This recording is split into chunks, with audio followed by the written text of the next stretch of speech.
नमस्कार, राम राम साह, जय श्री राम सभी देशवासियों को और सभी प्रदेशवासियों को। मैं आपका अपना एसएस टाइगर राजपुरोहित उर्फ सुरेंद्र सिंह रमणिया। मैंने मेरी जिंदगी का बहुत बड़ा फैसला लिया। कल कांग्रेस पार्टी ज्वाइन की है मैंने, और मेरे मित्र किशोर सिंह जी राजपूत घेवड़ा के द्वारा अशोक गहलोत जी के नेतृत्व में और उनके हाथ से कल जालोर में आदरणीय वैभव गहलोत साहब की नामांकन रैली में हजारों की तादाद जनता के सामने मैंने कांग्रेस पार्टी ज्वाइन की है, इसमें कोई दोहरा नहीं। तो उससे मेरी 25 साल की इस राजनीति फील्ड को लेकर जिस तरह से मैंने 25 साल से समाज सेवा, गौ सेवा और भाजपा की सेवा की है मैंने, और 25 साल की इस राजनीति अनुभव के बाद में अगर मैंने कांग्रेस पार्टी ज्वाइन की है तो इसका बहुत बड़ा कारण हो सकता है। इसमें आप लोगों को विचार करना चाहिए। काफी कुछ कार्यकर्ताओं का समर्थन भी मिल रहा है भारी मात्रा में, कुछ लोग विरोध भी दर्ज करवा रहे हैं, कुछ लोग नाराज भी हैं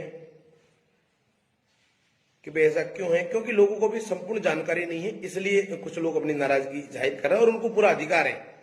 जो मुझे अपना भाई मानते हैं, आज 25 साल से मेरे साथ जुड़े हुए हैं, कोई 15 साल से, कोई 10 साल से, जिस तरह से जुड़े हुए हैं, तो उन लोगों का सबका अधिकार है मेरे ऊपर कि वो नाराज भी रहें और मुझे समय समय पर गाइड भी करें और सलाह मशुरा भी करें।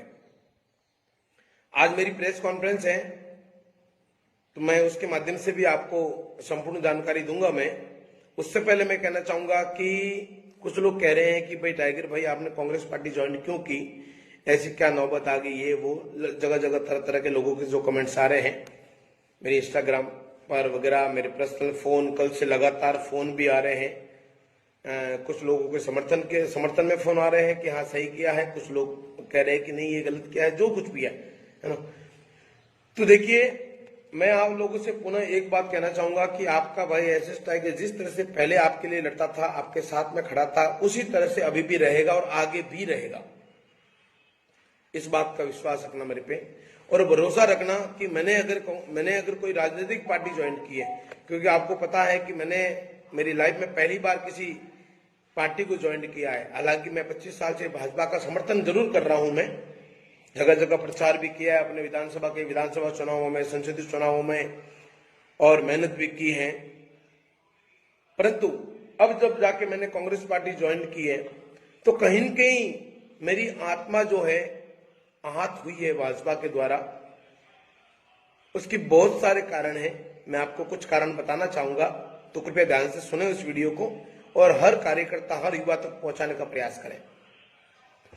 नंबर 1, मेरा मिशन गौ सेवा का है, आप सभी लोग जानते हैं, और मैंने मेरे जीवन में गौ सेवा की है। बहुत सारे मुकदमे जेलें काटी हैं, कि बहुत सारे मुकदमों से मैं बाइज्जत बरी भी हो चुका हूं।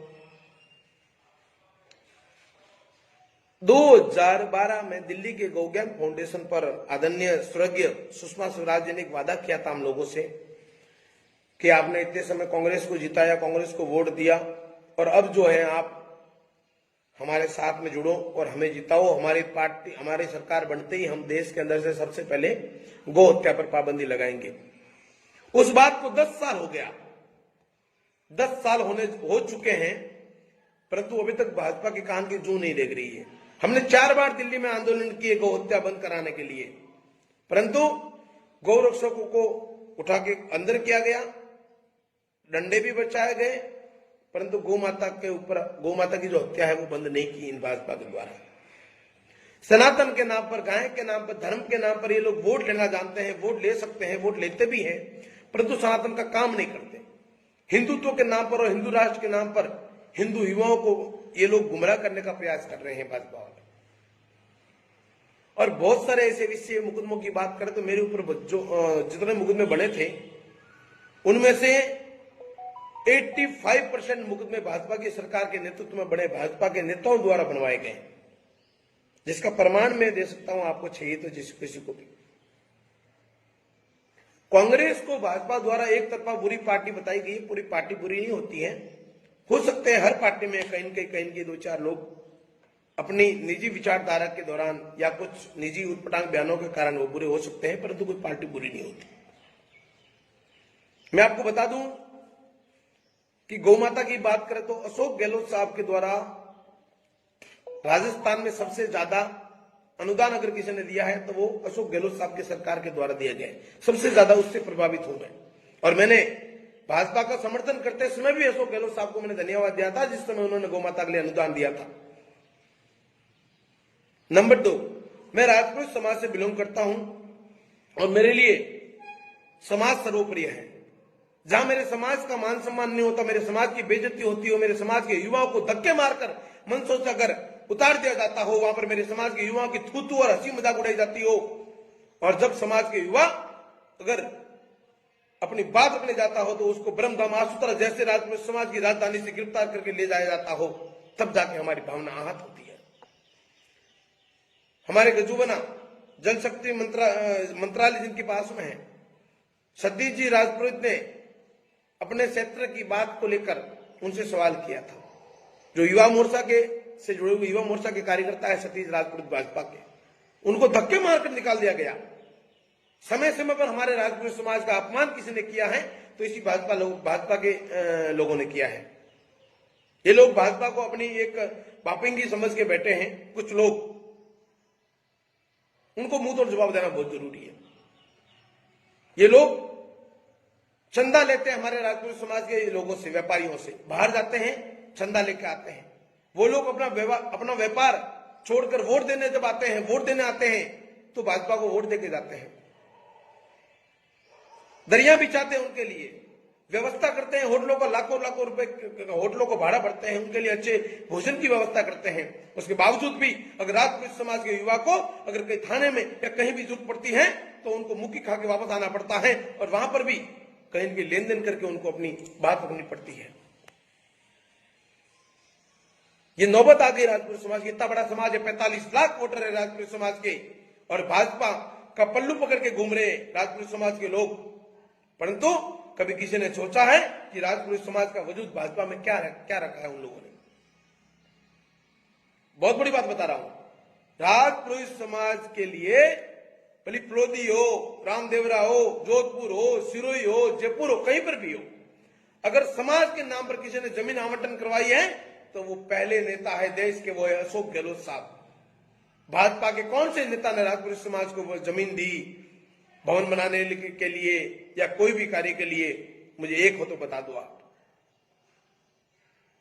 ऐसे अनेकों कारण हैं जिससे हम सब लोग, हमारे जैसे लोग प्रभावित हुए हैं कि पिछले कई वर्षों से, कई समय से कैलाश जी चौधरी द्वारा मुझे लॉलीपॉप दिया गया। हम ये करेंगे, हम आपके समाज के लिए ये करेंगे, हम आपके लिए ये करेंगे, वो करेंगे, परंतु नहीं, केवल लॉलीपॉप। कभी कोई जरूरत पड़ती है, कोई समाज के युवा, कोई समाज का परिवार कोई प्रताड़ित होता है, पीड़ा में होता है, परेशान होता है, उनको फोन किया जाता है, तब वो लोग फोन तक रिसीव नहीं करते, और रिसीव कर भी देते हैं तो भी कार्रवाई नहीं होती। उल्टा हमारे समाज के लोगों को धमकाया जाता है। आपको बता दूं कि जोधपुर के अंदर राजपूत समाज को जमीन किसने दी? गहलोत साहब ने। और उसका शिलान्यास किससे करवाया गया? वसुंधरा जी से। और उसमें लाखों का खर्चा भी आया गया। जब कार्यक्रम रखा गया वो पूरा का पूरा पैसा भी राजपूत समाज के द्वारा दिया गया। और जब भाजपा के नेताओं से ये कहते हैं कि भाई आप सभी को फंड देते हैं हर चीज के लिए, हमारे समाज ने क्या बिगाड़ा? तो बोले आपके समाज को कहां जरूरत है? मानता हूं हमारे समाज को जरूरत नहीं है, हमारा समाज सक्षम है। इसका मतलब ये नहीं कि हम लोग मेहनत की कमाई आप लोगों के चरणों में डालें और आप लोग हमें धक्के मारकर मंचों से निकाल दें। हम गुलाम नहीं है किसी पार्टी के। ये राष्ट्रवाद के नाम पर, धर्म के नाम पर जिस तरह की राजनीति कर कर हम लोगों को गुमराह किया गया था, 25 सालों के बाद में अकल ठिकाना आई है। हमारे लिए समाज सर्वोपरि। आज हमारा समाज का वजूद राजनीति में कितना है, क्या है, प्रशासनिक में क्या है, कितना है, आप सब लोग जानते हो। और मैंने जो भी फैसला लिया है मेरे राजपूत समाज के हित में और मेरे गौ माता के हित में लिया है। आप मुझ पर विश्वास रखना। आपका भाई हमेशा आपसे जुड़ा रहेगा, आपके लिए हमेशा आवाज उठाता रहेगा, आपके लिए हमेशा लड़ता रहेगा। हर असहाय, गरीब, शोषित, पीड़ित के लिए जो आवाज पूर्व में उठाई है वो आगे भी उठाता रहूंगा मैं। भले उसके लिए मुझे जेलें काटनी पड़े, हो सकता है कई सारे फर्जी मुकदमा मुझे अंदर भी कर दें, हो सकता है मेरे पे और मुकदमे डाल दें, हो सकता है मेरे पे हमला भी करवा दें, परंतु जब 33 जानलेवा हमले हो गए, अनेकों मुकदमे हुए, मैं पीछे नहीं हटा, तो विश्वास रखना अभी पीछे नहीं हटूंगा मैं। पार्टी ज्वाइन करने का बहुत बड़ा कारण है, क्योंकि इस समाज का वजूद बनाना है मुझे कि हमारे समाज में कोई आवाज उठाने वाला नहीं होना चाहिए। क्या राजपुरुष समाज के लिए, क्या गौ माता के लिए, गौ सेवकों के लिए आवाज उठाने वाला व्यक्ति नहीं होना चाहिए देश में? हाँ, एक बात ध्यान रखना कि अगर आप लोगों की आवाज अगर मैं ना उठाऊं, आप लोगों के न्याय की बात ना करूं, आप लोगों को हक की बात ना करूं, तो मुझे आप लोग दोषी करार दे सकते हो। अब मैंने मेरी राजनीतिक जीवन का ये कदम रखा है, पहली बार कोई पार्टी को लीगली तरीके से सार्वजनिक तौर पर एक प्रदेश के पूर्व मुख्यमंत्री के हाथ से हमने पार्टी ज्वाइन की है, तो मैं समाज 36 कौम को लेकर चलने के लिए पार्टी ज्वाइन की है। मैंने मेरे समाज को आगे बढ़ाने के लिए कार्य किया है। आप सभी लोगों से पुनः निवेदन करना चाहूंगा कि मेरा साथ दें, मुझे सपोर्ट करें। मैं आप लोगों के लिए लड़ूंगा, आप लोगों के लिए हक के लिए लड़ूंगा। राम राम, जय हिंद, जय भारत।